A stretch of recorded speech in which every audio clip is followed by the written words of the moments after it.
नमस्कार दोस्तों, आपका स्वागत है एक न्यू वीडियो में।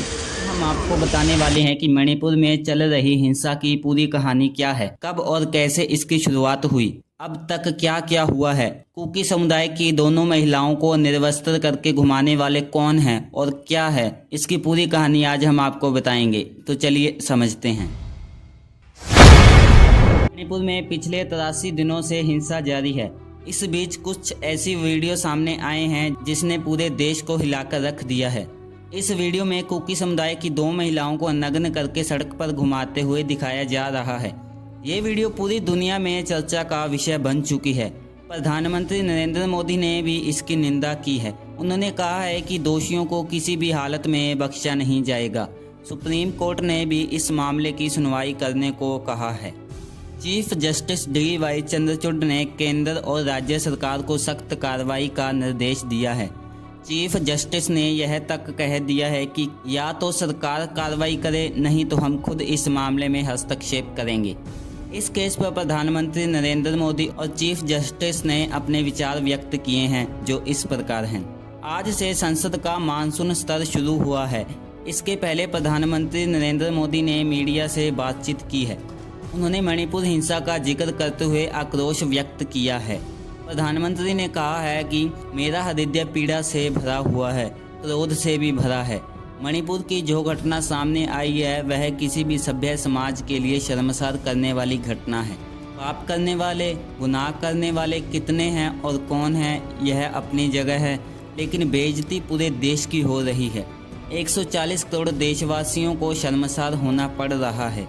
सभी मुख्यमंत्रियों से आग्रह करता हूं कि वे माताओं बहनों की रक्षा करने के लिए कठोर कदम उठाएं। अपने राज्यों में कानून व्यवस्था को और मजबूत करें। घटना चाहे राजस्थान की हो या छत्तीसगढ़ की या मणिपुर की, हम राजनीतिक विवाद से ऊपर उठकर कानून व्यवस्था और नारी के सम्मान का ध्यान रखेंगे। किसी भी गुनाहगार को बख्शा नहीं जाएगा। मणिपुर की इन बेटियों के साथ जो हुआ है उसे कभी भी भुलाया नहीं जा सकता और उनके दोषियों को कभी भी माफ़ नहीं किया जाएगा। इसके बाद जस्टिस साहब अपना बयान देते हुए कहते हैं, हम सरकार को कार्रवाई करने के लिए थोड़ा समय देंगे, नहीं तो हम खुद इस मामले में हस्तक्षेप करेंगे। हमारा विचार है कि अदालत को सरकार द्वारा उठाए गए कदमों से अवगत कराया जाना चाहिए ताकि अपराधियों पर हिंसा के लिए मामला दर्ज किया जा सके। मीडिया में जो दिखाया गया है और जो दृश्य सामने आए हैं वे घोर संवैधानिक उल्लंघन को दर्शाते हैं और महिलाओं को हिंसा के साधन के रूप में इस्तेमाल करके मानव जीवन का उल्लंघन करना संवैधानिक लोकतंत्र के खिलाफ है। आखिर मणिपुर में हिंसा भड़की क्यों? इसे समझने के लिए हमें मणिपुर की भौगोलिक स्थिति जाननी होगी। इसके साथ ही हमें थोड़ा पीछे चलना चाहिए। दरअसल मणिपुर की राजधानी इम्फाल बिल्कुल बीच में है। ये पूरे देश का 10% हिस्सा है, जिसमें प्रदेश की 57% आबादी रहती है। बाकी चारों तरफ 90% हिस्से में पहाड़ी इलाका है, जहां प्रदेश की 43% आबादी रहती है।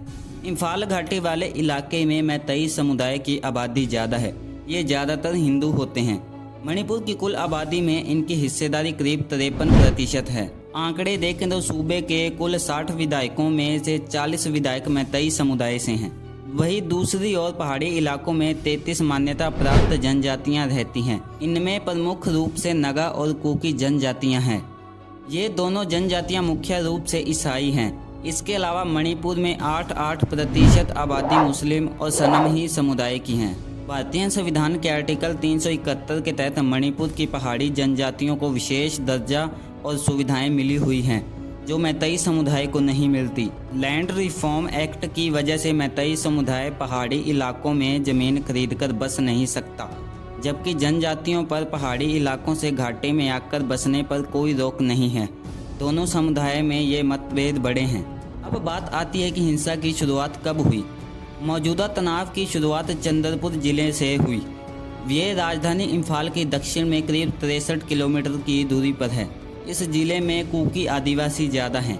गवर्नमेंट लैंड सर्वे के विरोध में 28 अप्रैल को the indigenous tribal leaders forum ने चुराचंदपुर में 8 घंटे बंद का ऐलान किया था। देखते ही देखते इस बंद ने हिंसक रूप ले लिया। इसके ठीक 5वें दिन यानी 3 मई को all tribal student union of Manipur ने आदिवासी एकता मार्च निकाला। ये मतई समुदाय को एसटी का दर्जा देने के विरोध में था। यहीं से स्थिति काफ़ी बिगड़ गई। आदिवासियों के इस प्रदर्शन के विरोध में मतई समुदाय के लोग खड़े हो गए। लड़ाई के 3 पक्ष हो गए थे। एक तरफ मतई समुदाय के लोग थे तो दूसरी तरफ कुकी समुदाय और नगा समुदाय के लोग। देखते ही देखते पूरा प्रदेश इस हिंसा की आग में जलने लगा। 4 मई को चूड़ाचंदपुर में मुख्यमंत्री वीरेंद्र सिंह की एक रैली होने वाली थी। पूरी तैयारी भी हो गई थी, लेकिन रात में ही उपद्रवियों ने टेंट और कार्यक्रम स्थल पर आग लगा दी। सीएम का कार्यक्रम स्थगित हो गया। अब तक इस हिंसा के चलते 50 से ज़्यादा लोग मारे जा चुके हैं और 3000 से ज़्यादा लोग घायल बताए जा रहे हैं।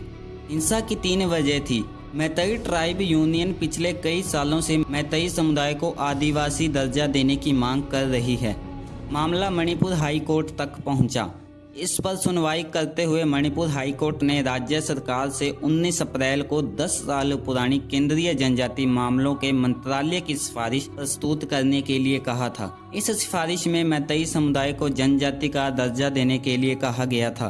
कोर्ट ने मैतई समुदाय को आदिवासी दर्जा देने का आदेश दे दिया। अब हाई कोर्ट के इस फैसले को सुप्रीम कोर्ट में चुनौती दी गई है।